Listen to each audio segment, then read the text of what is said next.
네, 안녕하세요. 채널 615입니다.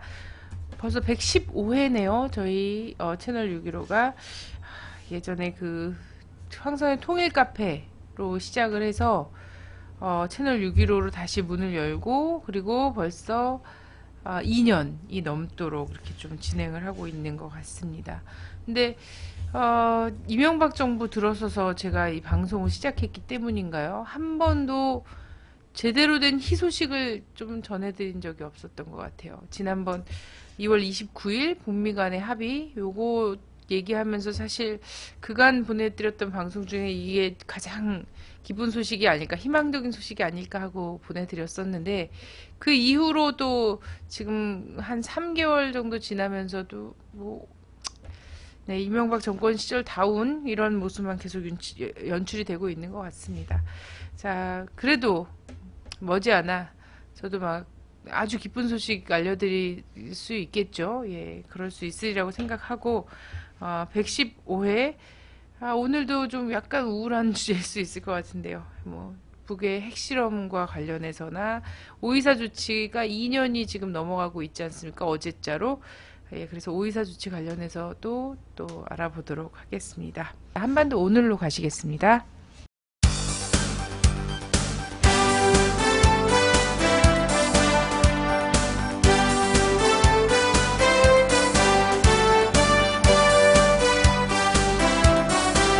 자, 19일 미국에서 이 북엔선 이렇게 표현하네요. 8개국 순회자 회의라고 얘기하는데 G8이라고 얘기하죠. 한국말로 하니까 예, G8 정상회의 공동声明이 발표가 됐습니다. 근데 북의 인공위성 발사를 규탄한 내용이 있었고 여기에 대해서 이제 북이 또 반발을 하지 않았습니까? 예. 네. 그래서 여기에 대해서 좀 살펴봐야 될 것 같은데요. 우선 이 8개국 정상회의에서 어떤 나라들이 참가하고 있고 이번에 발표한 공동声明 내용이 무엇인지 좀 알려주십시오. 예, 원래 이 G6부터 시작을 해서 G8까지 오게 됐는데 네. 원래 이제 그룹 오브 8의 약자로 했고 미국, 영국, 캐나다, 프랑스, 이탈리아, 일본, 러시아, 독일 이런 나라들로 돼 있습니다. 근데 네. 이번에는 독일은 불참했고 나머지 나라들만 참석을 했고요. 미국에서 열렸고 원래 이 회의가 뭐냐면은 그 세계 주요국들이 모여서 세계 질서에 대해서 논의를 하는 그런 자리입니다. 그러니까 좀 특이하죠. 유엔이라는 국제 기구가 있고 유엔에 또 이 안보리라고 안전보장 이사회라고 해서 또 주요국들이 모여서 하는 회의가 있는데 이걸 제쳐놓고 또 이제 이런 걸 만들었어요. 근데 G8은 주로 이제 경제적 문제를 원래 많이 다루던 그런 이제 기구였는데 임의 기구죠. 이건 사실 뭐 어떤 법적인 그런 기능이나 뭐 유엔에서 부여받은 그런 역할이 있는 건 아니고 임의 기구인데 요즘은 이제 미국의 경제 위기, 세계 경제 공황 이후에는 G8의 역할이 많이 떨어졌고 그래서 뭐 G20 뭐 이런 걸 하지 않습니까? G8만으로는 안 된다. 그래가지고 20개 나라를 불러 모아놓고 대책을 모으고 그런 이제 것이라서 요즘은 이제 갈수록 G8에 대한 관심도 떨어지고 뭐 힘도 약해졌다. 뭐 이렇게 이제 분석들은 하는데 일단 이번에 모였어요. 미국에서 모여가지고 그 공동성명을 발표를 했는데 그 내용을 보면은 북한이 국제적인 의무사항을 준수하고 모든 핵 및 탄도미사일 프로그램을 완전하고 증명 가능하게 그리고 다시 되돌릴 수 없는 방법으로 포기할 것을 주장한다 라고 했어요. 이거 그 부시 행정부 시절에 그 육자회담에서 나온 CVID 그거를 연상시키는 그런 이제 표현이 나왔고 돌이킬 수 없고 검증 가능한. 네, 그렇죠. 예, 그렇죠. 그 다음에 탄도미사일 발사나 핵실험 등 북한이 추가 행동을 하면 이에 대응하는 조치를 취하기 위해 유엔 안전보장이사회를 소집하겠다는 의지를 재확인한다. 이렇게 이제 얘기를 했습니다. 그러니까 결국은 뭐 똑같은 얘기를 다시 반복한 거예요. 계속해서 미국의 입장을 다른 나라들이 이렇게 지지해주는 그런 형식으로 되어 있고 북한이 인공위성 발사한 건 잘못이고 그걸 규탄하고 거기에 추가 행동을 하면 뭐 더 제재를 하겠다, 뭐 대응하겠다, 뭐 이런 건데 뭐 그동안 미국이 계속 밝혀왔던 입장을 다시 재확인한 것이다, 뭐 이렇게 볼 수가 있겠죠. 네. 아직도 이렇게 미국 입장에서 거수기 역할을 하는 나라들이 있어요. 그러게 말입니다. 미국 따라가다가 그렇게 경제가 어려워지고 이렇게 됐는데도 말이죠. 뭐 얻어먹을 콩고물이 아직 남아 있나 보죠. 네, 뭐 지금 망하는 판이기 때문에 꽁꽁 뭉치자 이런 거일 수도 있고 그렇습니다. 전쟁반대님, 네, 감사합니다. 수고 많으십니다. 이렇게 말씀을 해주셨어요. 네. 저희가 생방송이라는 걸 증거하기 위해서. 예. 자, 북에서 이제 원문 자료실에서 제가 앞에 그 북의 입장을 소개를 했습니다. 근데 여기서 이 뉴스가 사실 좀 재미있었어요. 예, 한국의 기존 언론들에서도 나왔었죠. 포털 앞쪽에도 좀 배치가 됐었던 것 같은데 우리는 핵실험 한다고 한 적 없는데 왜 난리냐? 왜 난리냐? 그렇죠. 핵실험 하지 마라라고 막 이런 것을 막 자제해달라, 뭐 어디서 뭐 핵실험 준비를 하고 있다, 막 이렇게 난리인데, 그래서 핵실험 할 계획이 애초에 없었다고 밝혔다라는 이 부분이 있잖아요. 네. 이 부분이 사실 떠들썩했습니다. 예. 그 사실 내용이 근데 상당히 그 주목할 내용은 많이 있습니다. 근데 다들 이제 핵실험에 너무 이렇게 집중을 하다 보니까 핵실험 그 부분만 좀 보는데, 일단 보면요. 인공위성 발사는 계속 하겠다. 이걸 밝혔고, 그 다음에 미국의 적대시 정책이 계속되는 한 이 핵 억제력은 순간도 멈춤 없이 확대 강화될 것이다 라고 해서 핵무기를 계속 생산하겠다라는 입장을 밝힌 거고요.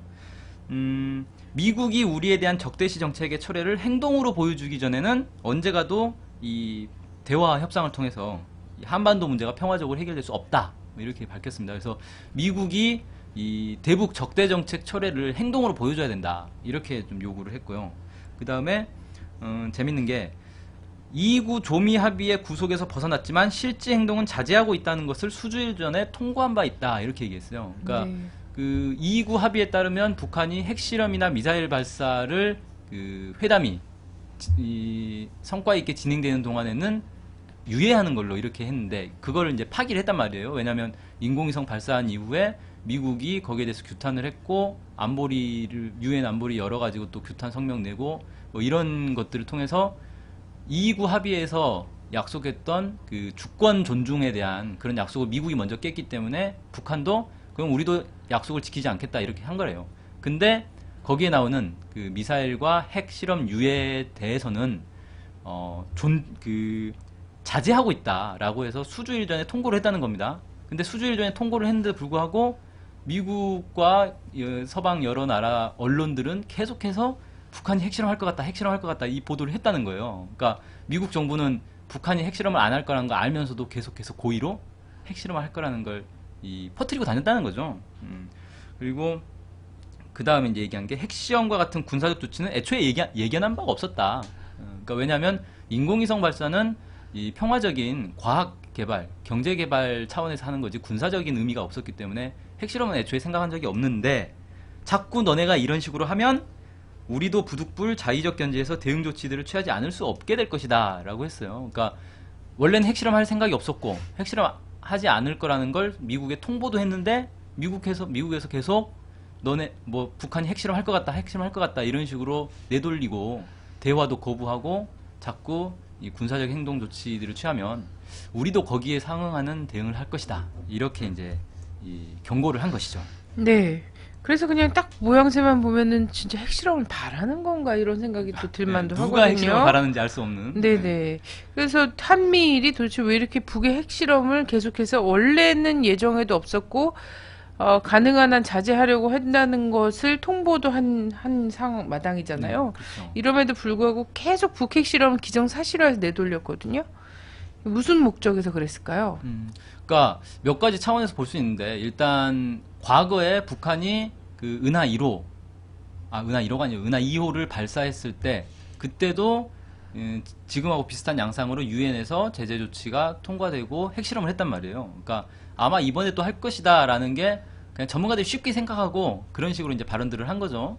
그런 측면이 하나 있고, 또 하나는 이 북한이 핵실험을 하게 되는 게 미국에게는 상당한 부담이 되기 때문에, 부담이 되기 때문에 이걸 충격을 완화하기 위해서 핵실험 할 것 같다, 핵실험 할 것 같다, 이런 식으로 자꾸 여론을 내돌리면 나중에 실제 핵실험을 한다 해도 거봐라, 할 것 같지 않냐, 우린 다 준비하고 있다, 뭐 이런 식의 이제 여론 작업을 할 수 있는 그런 측면도 있는데, 그것보다 더 중요하게는 지금 보면 북한이 안 하겠다라고 이미 밝혔는데 그럼에도 불구하고 계속 핵실험을 할 것처럼 이렇게 발언들을 하고 있었다는 거는 의도가 있다, 뭔가 북한이 핵실험을 해줬으면 하는 그런 의도가 있는 것 아니냐라는 의혹까지 이제 볼 수가 있는데, 그러니까 결국은 이 북한의 인공위성 발사 이후에 미국이 229 합의를 깼고, 그로 인해서 229 합의는 지금 사라져 버린 상태인 거고, 북미 간의 대화는 존재하지 않고 대결만 지금 극단으로 계속 치닫고 있는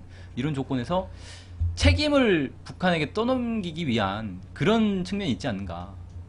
일단은 인공위성만 가지고 책임을 북한에게 떠넘기는 명분이 없다는 거예요. 아니, 인공위성 발사한 거 가지고 왜 그렇게 난리냐에 대해서 명분이 없는데, 핵실험을 하게 되면 거 봐라, 북한 역시 이 도발 국가다, 핵실험이나 하고 있는 그런 도발 국가다, 이런 식으로 낙인을 찍을 수 있기 때문에 그게 오히려 미국 입장에선 더 나은 거 아닌가. 차라리 북이 핵실험을 해줬으면 마음 놓고 이제 북한을 규탄할 수 있기 때문에 그걸 바라고 있는 게 아닌가 이렇게 생각되고, 북한은 그런 걸 알고 있기 때문에 핵실험을 하지 않고 안 할 거라는 것도 통보를 한, 그러니까 쉽게 말하면 미국의 그런 이 작전에 놀아나지 않겠다라는 거를 북에서는 보여준 것 아닌가 이렇게 좀 생각이 됩니다.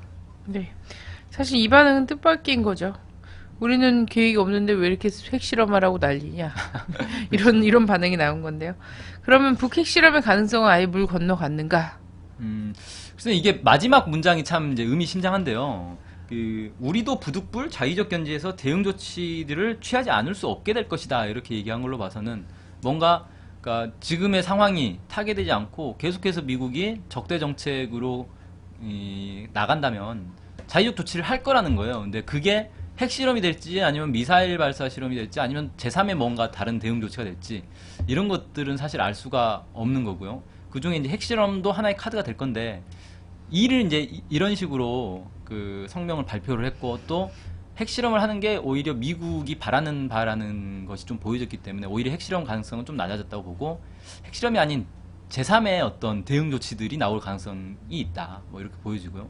제3의 대응 조치는 사실 아주 간단한 것들도 있어요. 예를 들어 핵무기를 얼마를 더 생산했다라든지, 뭐 우라늄 농축으로 얼마의 농축 우라늄을 생산했다라든지, 이런 발표만 해도 사실 미국에게 큰 압박이 되는 거기 때문에 그런 식의 조치가 될 수도 있는 거고, 아니면 이제 신형 미사일들을 계속 공개한다거나, 이번에 이제 4.15 때 열병식에서 공개한 그 차량 이동식 대륙간 탄도 미사일도 미국에게는 상당한 타격이 됐거든요. 그래서 미국의 국방장관이 언론 인터뷰에서 뭐 잠을 못 자겠다 뭐 이런 얘기까지 했는데, 그만큼 미국에게 미국을 압박할 수 있는 수단들이 많이 있기 때문에 그런 수단들을 활용할 가능성도 충분히 있겠다 이렇게 좀 보여집니다. 네. 어쨌든 마지막 줄에 보면은 미국이 계속 제재 압박 노름에만 매달린다면 부득불 자유적 견제에서 대응 조치들을 취할 수 없게 될 것이다. 이런 표현이 있는 걸로 봐서는 이렇게 핵실험을 북이 할 것이다. 그리고 인공위성은 평화적인 우주 개발이 아니라 이것 또한 군사적 뭐 도발이다라고 규정하고 핵실험할 것이다라고 하는 것이 제재를 위한 명분 쌓기다, 이렇게 좀 바라본 측면들이 있는 것이 아닌가, 이런 생각도 좀 들고요. 네. 예. 그러면서 자유적 견제에서 대응 조치를 취할 거다라는 건데. 자, 이번에는 4월 7일 관련한 보도를 좀 봤으면 합니다. 리셋 KBS죠? 네, 예. 파업 중인. 네네. 그 파업 노조의 그 KBS 뉴스 채널인데, 실제 KBS 뉴스보다 훨씬 더 영향가 있죠. 요즘은 네. 다 계속 그렇더라고요. 이런 뉴스가 공중파에서 좀 보여주면 얼마나 좋겠습니까? 리셋 KBS에서 화제의 보도를 하나 했습니다. 미국이 극비리에 한국도 모르게, 그죠? 네. 바로 직항로를 통해서 방북을 했었어요. 미국 고위급이.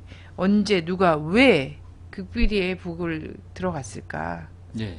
일단 날짜는 4월 7일로 지금 공개가 됐고요. 4월 7일 오전에 괌에 미군 기지가 있습니다. 괌에서 출발한 미 국방부 소속 보잉 737기로 평양을 극비리에 방문을 했어요. 근데 여기에 누가 타고 있었냐, 과연 미국의 고위 관리가 방북을 한 것이다 이렇게만 알려져 있는데, 누군지에 대해서는 전혀 알려진 바가 없고요. 일설에는 이제 글린 데이비스 대북 담당 특별대표가 있었을 것이다라고 했는데, 이 사람은 아니다라고 또 이제 이 고위 인사들이 또 밝혔어요. 이 사람은 아니다라고 했으면 그럼 누구냐라고 했을 때 또 이제 지목받는 사람이 조지프 니트란이라고 국가정보국 산하에 국가 비확산센터 소장이 있습니다. 이 사람과 시드니 사일러 백악관 국가안전보장회의 북한 담당관인데 이 사람들이 간 것 아니냐라고 했는데 여기에 대해서도 확인은 없어요. 여기에 대해 미국의 뭐 백악관 대변인이나 이런 사람들한테 기자들이 질문을 해도 확인해 줄 수 있는 건 없다. 이런 식으로만 좀 답변하고 있기 때문에 철저히 지금 함구를 하고 있는 거죠. 그래서 사실은 어떤 내용으로 얘기를 했는지조차 뭐 알 수가 없는데 일단은 4월 7일이면 북한이 인공위성을 발사하기 일주일도 안 남은 시점이었기 때문에 인공위성 발사와 관련된 얘기를 하지 않았겠느냐라는 건 충분히 짐작을 해볼 수 있을 것 같고요. 그 다음에 뭐 일주일도 안 남은 시점에서 가가지고 인공위성 쏘지 말아달라라고 했을 때 북이 알았다 그러면 안 쏘겠다 이런 얘기를 할 건 당연히 아닌 거기 때문에 오히려 인공위성 발사 이후에 어떻게 할 거냐, 북미 관계를 어떻게 가져갈 것이냐 이런 얘기들을 좀 나누지 않았겠는가 이렇게 싶습니다. 그래서 2구 합의를 계속해서 어떻게 유지할 것인가 여기에 대한 논의가 주로 이루어졌을 것으로 보입니다. 네. 뭐 누가 갔는지랑 뭐 이런 것들은 다 지금 비밀에 예, 젖어 있는 거네요. 극비인 거죠. 예. 근데 이게 737 보잉 737 정도를 타고서는 미국에서 북으로 미국 영토에서 북으로 바로 들어가는 거면은 뭐 상당한 국무부 혹은 국방부 라인에서의 네, 고위층이다 고위층이라고 볼 수 있죠. 라고는 볼 수 있는 거죠. 네, 예. 에어포스 1보단 한 급 낮은 거 아닙니까? 예. 그렇죠. 대통령은 안 간 것이 분명하고. 네, 네. 자, 근데 뭐 이게 어떤 얘기가 오갔을까? 이게 북미 간 비밀 회담에서 성과가 있어. 그날 들어갔다 그날 당일날로 예, 나온 그냥 걸로 돼 당일 있어요. 나왔어요. 예. 네. 그래서 길게 뭔가 이런 얘기를 논의를 했다기보다는 그죠? 알려진 게 있나요? 그러니까 지금 뭐 워낙 극비일이고 미국도 그렇고 전혀 뭐 언급을 안 하고 있기 때문에 사실 알려진 건 없는데 짐작으로는 일단 고위급이 갔다라는 거는 확실한 것 같고 하루 만에 나왔다는 걸로 봐서는 회담이 잘 안 된 것 아니냐, 대화가 잘 안 된 것 아니냐 이렇게 좀 짐작을 할 아니면 수가 편지만 이렇게 주고 왔나? 편지만 살짝 네. 오바마의 친서만 전달하고 갔을 수도 있는 거고 여러 가지 지금 이제 뭐 전문가들 사이에서는 여러 추측들이 나오고 있습니다. 그래서 사실은 회담이 잘 됐고 그래서 북한이 의도적으로 인공위성 발사를 실패해줬다 뭐 이런 설도 있어요. 근데 그건 아닌 것 같고요. 네. 그 다음에 회담은 일단 잘 안 된 것으로 보는 게 맞지 않겠는가 이렇게 보여지고 미국이 인공위성 발사를 하지 말아달라 뭐 요청을 했을 것 같고 발사를 하면 우리는 식량 지원 약속을 지킬 수 없다 뭐 이런 식의 발표를 했을 것 같고 주장을 했을 것 같고 북에서는 인공위성 발사는 아무 상관없는 문제다. 2구 합의와는 관계없기 때문에 그런 식의 입장은 받아들일 수 없다. 뭐 이렇게 원칙적인 얘기들을 나누지 않았겠는가 이렇게 싶은 게 사실 미국의 고위급 방북이 이번이 처음은 아닙니다. 그러니까 오바마 행정부 들어서도 보면은 뭐 카터 전 대통령도 갔었죠. 빌 클린턴 전 대통령도 갔었고 그다음에 그 뉴멕시코 주지사 그쪽 네. 이름이 뭐였더라? 그 사람도 갔었고요. 뭐 그다음에 지금 글린 데이비스 이전에 대북 그 정책 그 특별 대표였던 그 사람도 갔었죠. 누굽니까? 이름도 잘 기억이 안 나요. 보즈워스. 네. 예, 그 사람도 갔었고 이렇게 여러 고위급 인사들이 갔는데 사실 일정한 성과는 있었으나 이 결정적인 진전은 없었어요. 계속. 그러니까 미국은 계속해서 북한에 대해서는 그냥 위기 관리만 하겠다는 거지 결정적으로 북한이 요구하는 평화협정 체결이라든지 북미 관계 정상화라든지 이런 걸 할 생각이 없기 때문에 계속 시간 끌기만 하고 있는 거고 북한도 이제 거기에 대해서 질릴 대로 질렸기 때문에 정말 미국이 개과천선해서 대북 적대 정책을 행동으로 철회하지 않는 이상은 더 이상 믿을 수 없다 뭐 이런 입장일 것 같아요. 그래서 이번에 이제 인공위성 발사를 앞두고 그냥 직전에 어떻게 가서 뭔가를 해보려고 했으나 사실 미국이 그런 전향적인 이 노선 전환 없이 가서 얘기할 수 있는 건 한계가 있었을 것이고 큰 성과를 얻지 못했을 것이다. 이게 사실 그 이후에 드러나는 모습들을 봐도 뭐 사실 그냥 예상대로 가지 않았습니까? 미국은 대북 제재한다 그러고 그렇게 해서 북은 대응하고 거기에 대해서 결국 2.29 합의는 깨지게 되고 지금 뭐 식량 지원도 약속했던 식량 지원도 안 들어가고 있고 뭐 이미 드러나듯이 별로 이렇게 성과는 없는 그런 만남이 아니었겠는가 짐작을 할 수 있는 거죠. 네. 근데 어쨌든 뭐 비행기가 갔기 때문에 최고위층의 메시지는 그것이 뭐 단순 전달이 됐든 답장을 못 가져왔든 최고위층 오바마 대통령의 메시지 정도는 당연히 갔겠구나라고 알 수 있을 것 같고요. 네. 비행기가 들어갔는데도 또 착륙을 허가해야지 앉을 수가 있지 않습니까? 그렇죠. 그렇죠? 오바마 메시지만 갖고선 에어포스 2가 떴다고 해서 순환공항에 앉을 수 있는 건 아니거든요. 그죠? 안 그러면 그냥 그렇죠. 무단으로 이렇게 침공이 되는 거죠. 영공 침공이 되겠는데. 그것과 관련해서 또 네. 흥미로운 게, 네. 그, 북한이 인공위성을 발사하겠다라고 이제 발표를 하지 않았습니까? 네. 그 발표를 그 전후로 해서, 원래 이제 북한에서 발표하기로는 미국에는 이미 그 전에 통보를 했었다라는 거, 작년 말부터 이미 우리는 4월 달에 인공위성 발사하겠다라는 걸 통보를 계속 해왔고요. 이제 공식적으로 발표를 할 때도 김계관 제1부상이 글린 데이비스 특별대표에게 편지를 보냈어요. 너네 우리 인공위성 갖고 자꾸 시비 거는데 그러지 말고 2구 합의를 어떻게 이행할 것인지에 대해서 상의를 해보자 라고 편지를 보냈는데, 그게 공개됐을 때도 미국은 그건 개인적인 편지다 이런 식으로 치부를 했어요. 네, 입으로는 개인적인 편지다라고 치부를 하고 했지만 사실은 만나긴 만나야겠다라는 판단을 한 것 같아요. 그래서 간 게 아닌가, 그렇게 좀 볼 수 있겠습니다. 그러니까 북에서 결국 편지로 야 대화하자, 너네 엉뚱한 소리 하지 말고 대화하자라고 했고, 그래 만나봐야겠다라고 해서 미국은 갔는데, 사실 뭐 입장 변화가 없이 가서 만난 건 큰 이제 효과는 없었다, 뭐 이렇게 정리할 수 있겠죠. 네. 여기서 문제는 우리 지금 전쟁 환대님도 물어보셨는데 한국의 국방부가 모르게 비행기가 영공을 통과할 수 있냐? 예, 이런 얘기를 했습니다. 아주 근데 재밌는 문제죠. 예, 청와대도 모르고 전혀 모르고 있었다 이런 얘기들이 나오고 있지 않습니까? 예. 그러면 이 정도면은 이게 북봉남 그렇죠. 예, 미국의 미국에서 통북봉남인 통북봉남하고 하는 게 아닌가 이런 건데. 그러니까 이게 네. 괌이 남쪽에 있지 않습니까? 그러니까 남쪽에서 쭉 올라와서 서해를 통해서 북으로 이제 들어가는 거란 말이에요.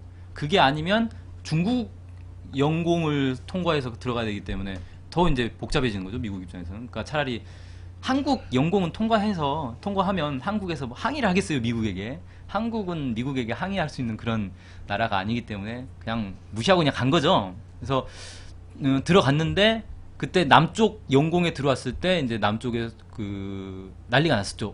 정체불명의 비행기가 들어왔다. 근데 저게 미확인 뭐냐. 비행 네, 물체죠. 미확인 비행체가 들어왔고, 그래서 공군기가 떴다 그래요, 실제로. 그래서 이거 막아야 된다. 그래 떴는데, 이제 웃긴 건 뭐냐면은 괌에서 출발할 때 일본의 관제탑에서 한국의 관제탑으로 미국의 이 국방부 소속 비행기가 가기 때문에 확인해라 이렇게 얘기를 해줬어요. 그래서 남쪽에 이제 항공 관련 그런 쪽에서는 알고 있었다는 거예요. 근데 당연히 자기들은 그런 얘기를 들었지 그거를 공군 쪽에 뭐 통보를 하거나 그러지 않았을 거 아니에요. 비행기가 오니까 그냥 항로 따라서 가면 그냥 지켜보면 되나 보다 이렇게 생각을 하고 그냥 뭉개고 있었고, 공군은 전혀 아무런 얘기도 못 듣고 느닷없이 미확인 비행물체가 나타나니까 공군기 띄워가지고 정체가 뭐냐 이렇게 이제 나온 거죠.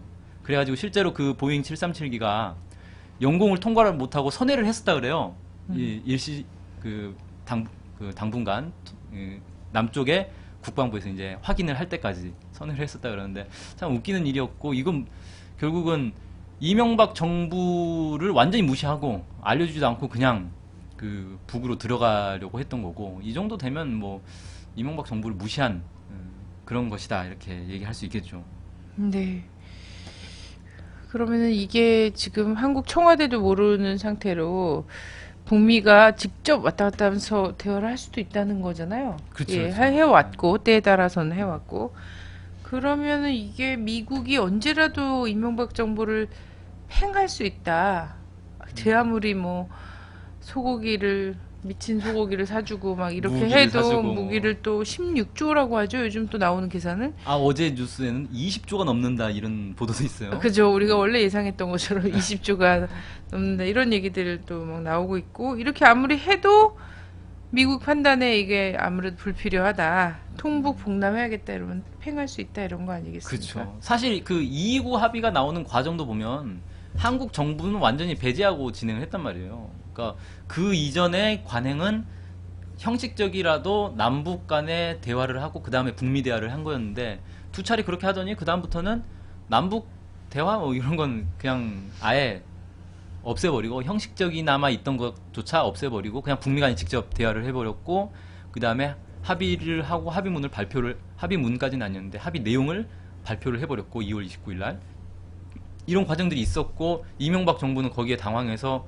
제동을 걸어보려고 무슨 탈북자 무슨 북송 저지 뭐 이런 걸 단식도 하고 뭐 별 이제 방해 책동들을 다 했던 거죠. 그러니까 이미 작년부터 심상치 않은 이 기류가 있었다는 겁니다. 그러니까 미국은 필요할 때는 이명박 정부를 통해서 뭔가 이렇게 대북 그 군사적 쇼를 하지만 정작 자신들이 절실하게 필요할 때는 북한하고 직접 대화를 해버리는 그런 거고 이런 게 이제 더 심해지면 북한과 뭔가 모종의 결단을 해야 될 때 이명박 정부를 배제한 채로 해버릴 수가 있고 이명박 정부가 거기에 반대를 하든지 말든지 밀어붙일 수 있다.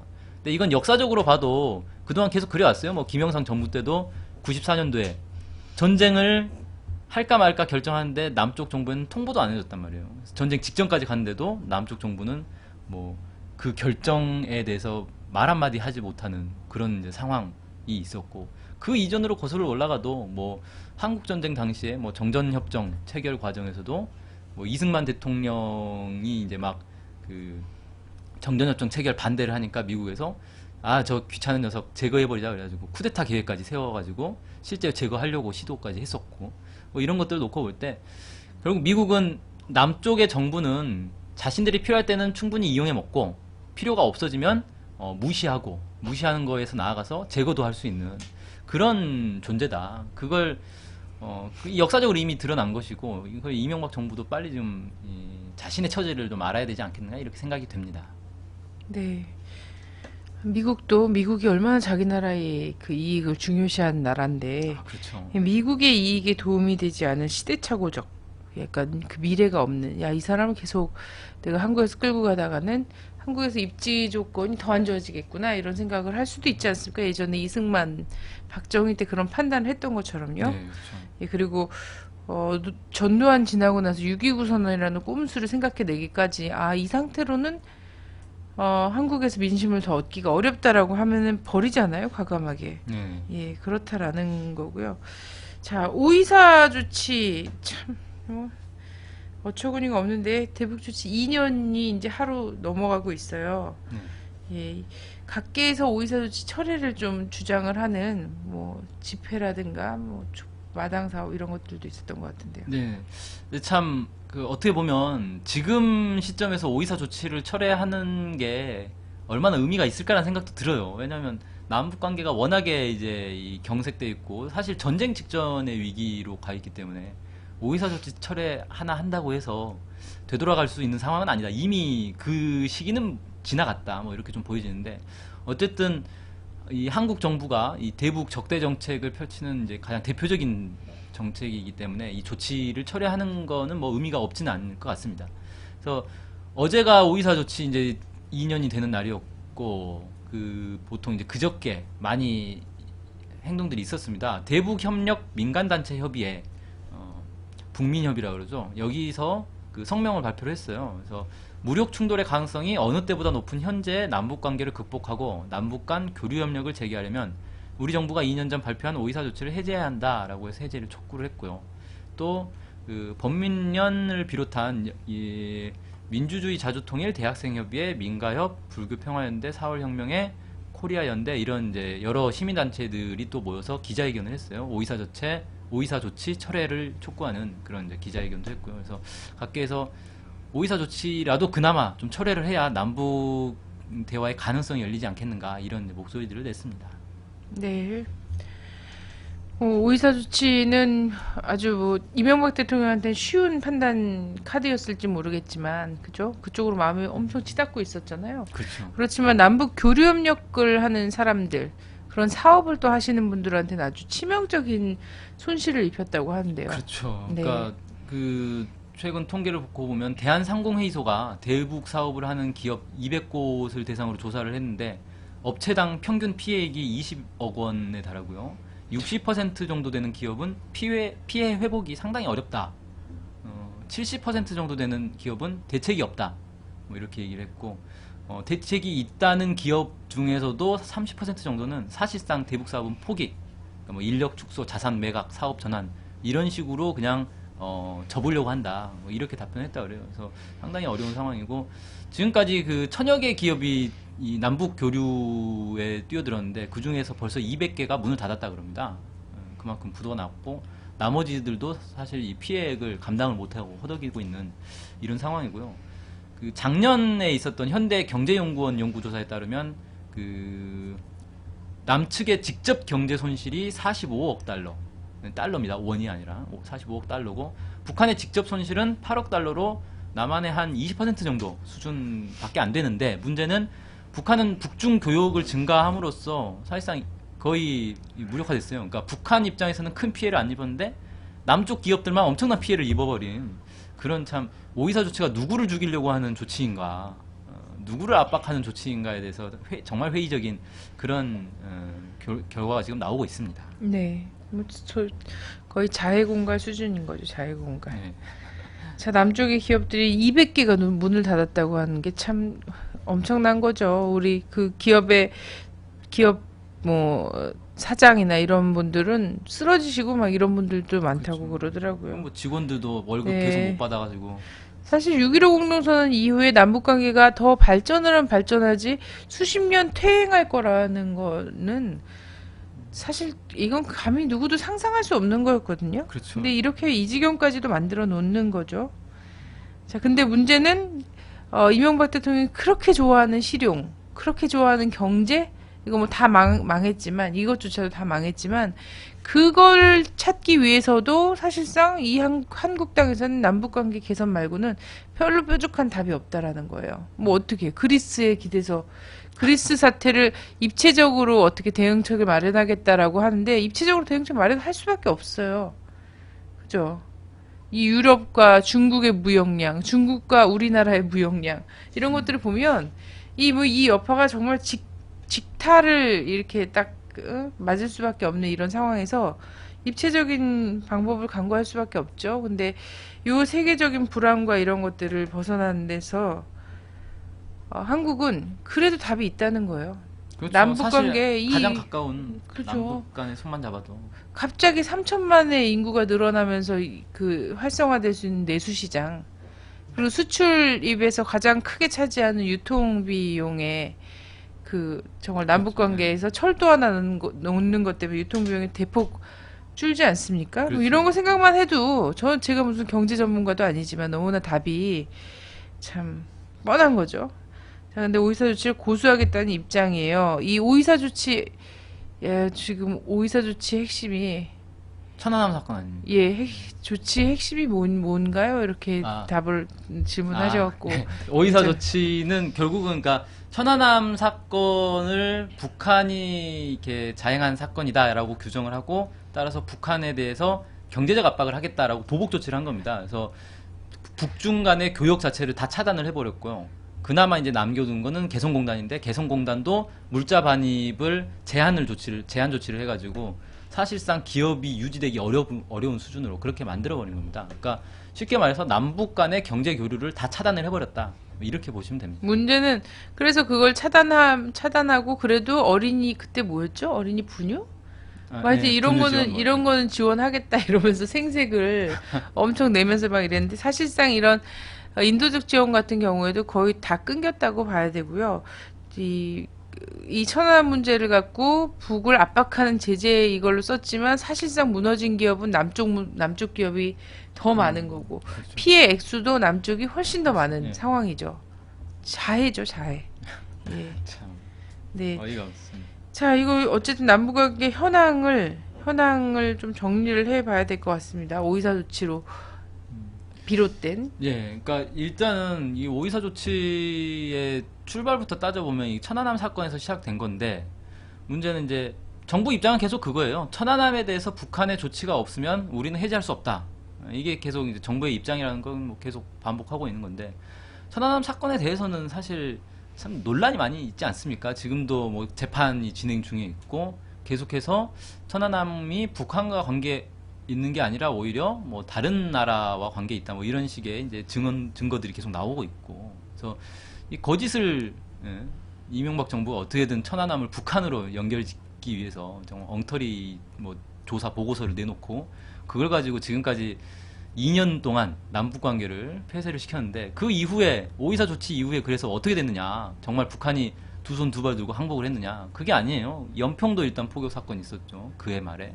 그다음에 그 이후에도 뭐 남북 관계에선 좋은 건 하나도 없었습니다. 계속해서 그 군사적 긴장이 높아져가지고 북에서 지금 뭐 나온 그 발언들만 해도 뭐 무시무시한 발언들 많이 나왔죠. 뭐 그 성전 발언도 있었고 보복, 응징, 뭐 올해 들어서는 이제 특별행동 조치 뭐를 통고를 할 정도였고 거기에 이제 또 남쪽은 남쪽대로 북한을 군사적으로도 압박해 보겠다고 해서 온갖 그 미국의 뭐 항공모함까지 끌어들여가지고 군사훈련을 하다가 또 이제 중국까지 건드려가지고 중국도 이제 막 견제를 하고 중국은 러시아를 불러다가 러시아랑 한반도 인근에서 해군 훈련을 하고 한반도 전체가 그냥 완전히 아수라장이 돼버렸습니다. 이 이후에. 그래서 이 지금의 이 꼬일 대로 꼬인 이 문제, 더 이상 회복이 불가능하게 보이는 이 지금의 한반도 문제를 해결하기 위한 첫 단추 중에 하나가 바로 오이사 조치인 것 같고 오이사 조치의 뿌리가 됐던 그 천안함 문제에 대해서 지금이라도 정부가 아 그때 보고서에 빈틈이 많았다. 다시 한번 좀 이 조사를 할 필요가 있겠다. 뭐 이런 식으로만 입장을 밝혀도 문제가 원활하게 풀릴 그 좀 실마리가 나오지 않겠는가 이렇게 좀 생각이 됩니다. 네.